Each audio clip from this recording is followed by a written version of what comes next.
dabayaaqadii bishii tagtay ciidamo gadoodsan oo hogaaminaya sargaal ka tirsanaa ciidamada Puntland ee Mudug ayaa la wareegay saldhigga bartamaha degmada Galdogob ee General Cabdixamiid. ciidankan uu hogaaminaya sargaal lagu magacaabo Cabdirasaaq Qalin ayaa la magac baxay Xiriirland. dadaalo badan oo uu sameeyay gudoomiyaha degmada Galdogob iyo taliyaha booliska ayaa si xal hoosaad la ku xaliyay tabashada dhalinyaradii gadoodsanayd. dhalinyaradan ayaa wada hadallo kadib ku qancay in saldhigga xaafadda Howlwadaag oo ay 2 isbuuc degnaayeen ay baneeyaan isla markaasina ay la shaqeeyaan maamulka iyo taliska ciidamada degmada Galdogob. kulankan oo ka dhacay isla saldhigga xaafadda Howlwadaag ayaa waxa ka soo qayb galay gudoomiyaha degmada Galdogob, taliyaha booliska degmada Galdogob, ugaas aadafood oo ah madax xafiiseedka arrimaha bulshada iyo iskaashatada degmada Booq ee gobolka Doolo. waxaan aad ugu faraxsanahay maanta halkaan inaan isugu nimid saldhigga bartamaha magaalada Galdogob. waxaan wada hadal kula jirnay maanta iyo shalayba dhalinyaro reer Galdogob ah oo 2 asbuuc ugu dambeysay saldhiggan joogay oo sidii meediyaha ku arkayseen sheegtay magaca Xiriirland.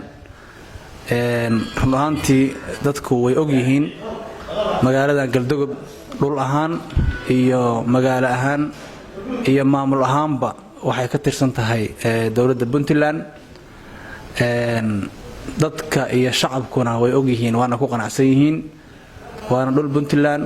dawladda Puntland baa dawlad ka ah, maamulka Puntland baa maamul ka ah, laakiin dhalinyarada halkaan timid waxay isugu jireen dhalinyaro ka tirsanaan jiray ciidamada Puntland oo si u gadooday iyo dhalinyaro kale oo soo gurda raacday.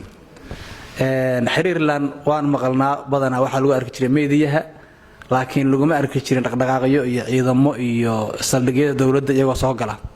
arintaas si hoose oo waxaan u wada hadalnay ay ku jirto maslaxadda iyo dantu, dagaal iyo xabad iyo maxaa iraahdaa maanta colaad waxa inoo tarayso ma jirto.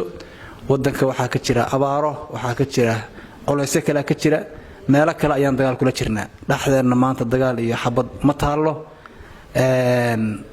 halakana dadku way ku qanacsan yihiin maamulkooda iyo dawladooda, adeegyo ku filan iyo dawladnimo ku filan ayay ku haystaan. sidaas awgeed waxaan halkaan ka sheegaynaa in halkaan maanta arintaas ay dhamaatay. dhalinyaradaas intii ka soo baxday ciidamadu inay diyaar u yihiin ciidamadooda ku laabtaan, xuquuqdoodii ay helaan haddii ilaahaydmo, dalka difaaciisa iyo ilaalinta sharciga ay qayb ka qaataan haddii ilaahaydmo. aad iyo aad baan taliya Qalinle ugu mahad celinaynaa arintaas sidoo isna u aqbalay u gartay, sidoo dib isugu saxay. waxaan rajaynaynaa dawladuna saraakiisha sarsare ciidamada ugu horeeya wasiirka amniga inay la qaataan ayaguna haddii ilaahaydmo. ciidamadaas oo ciidamadooda ku laabanaya iyo inta cusub ay ku soo biidhay tuutaha xirtay oo ay ka muuqato inay diyaar u yihiin ciidan noqdaan oo dalka difaacana ay difaaci doonaan. Galdogob hal dawlad baa ka jira, Puntland hal dawlad baa ka jirta, dawlad labaad kama jirto. dawladda Puntland baa dawlad u ah, ayada dalka ilaalisa amnigiisa, dastuurkiisa, sharciyadiisa iyo masaalixda ummadda. degmada Galdogob maalmihii u dambeeyay iyo 12 bari u dambeeyay xogaa xabacsanaan baa timid oo xagga amniga ah. marka waxa suurtagal noqon weyday inay degmo intaan leeg ay ka shaqeeyaan 2 saldhig oo 2 magac kale leh. runtii taas hawsheeda waa soo dhameynay. sida hadda aad sheegtay barnaamijkii jiray oo tabashada ahaana sida uu sheegtay baan u dhameynay. waa xalinay wixii cabasho halka ka jiray oo waa dhameystirnay dawlad ahaan iyo saldhig ahaan iyo taliye ahaanba hawshaas oo soo afjarnay. deegaanka waxa ka shaqeyn doona insha Allah taliska booliska degmada Galdogob kaliya. halkaana waxa noqon doontaa saldhigan wuxuu noqonayaa rug ay ka howlgalaan ciidanka booliska degmada Galdogob. waxaan soo magacaabi doonaa insha Allah taliye rugeeda halkan ka shaqo gali doona. systemkii iyo nidaamkii saxda ah baan ku soo celeynaa. ciidanka halkan jooga oo halkan ku soo gadooday wixii qaramaysnaa oo Puntland ka tirsanaana insha Allah waxay lambarkoodii iyo waxay aad ugu laabanayaan ciidamadoodii. cidii kale oo diyaar u ah inay ka shaqeyso sidii hadda u shaqeynayeen naftooda iyo waxa weeye waqtigooda iyo xoogooda rabaan ku bixiyaan amniga deegaankooda. waxaan diyaar u ahay inaan soo dhaweeyo ila shaqeeyaan. waxaan diyaar u ahay inaan shaqo geliyo. waxaan diyaar u ahay inay saldhigan ku soo dhaweeyo.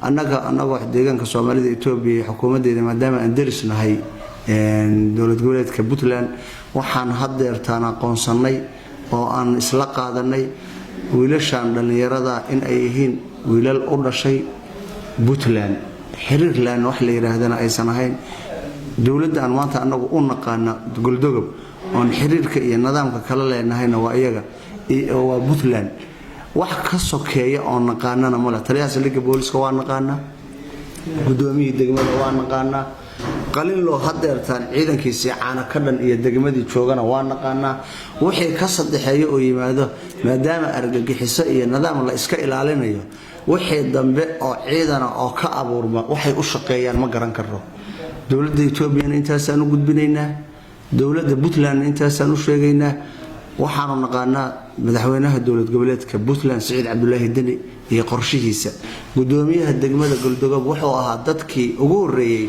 oo isku xirka booq iyo galaade iyo wardheer isku xira xaqiiq markii laga sheegana isaga xiriirka uu sameeyay ka taariikh ahaan way qori doontaa hadda inaan maaragta maanta Soomaalinimadana deeqda madaxweyne Mustafa yiraahdaa waa xaqiiq anigoo Itoobiyana ah Soomaalinimo inaan maanta ku faano shirkiin idin kala qayb galo waxay cadeynaysaa ereygii madaxweynaha dawladda deegaanka Soomaalida Dr. Mustafa Cagjar uu yiri in Soomaalinimadana deeqda wax macquul ay tahay mar walba waxaan idin la garab taaganahay ka dawlad ahaan ka Puntland wax alla wixii caqabad ku ah inaan la qabano haduu Ilaahay idmo anagu ciidan gadoodsan baan ahay oo Puntlandees ah anagu ciidankan aan watay sargaal Puntland haddana waan horeyna waan u ahaa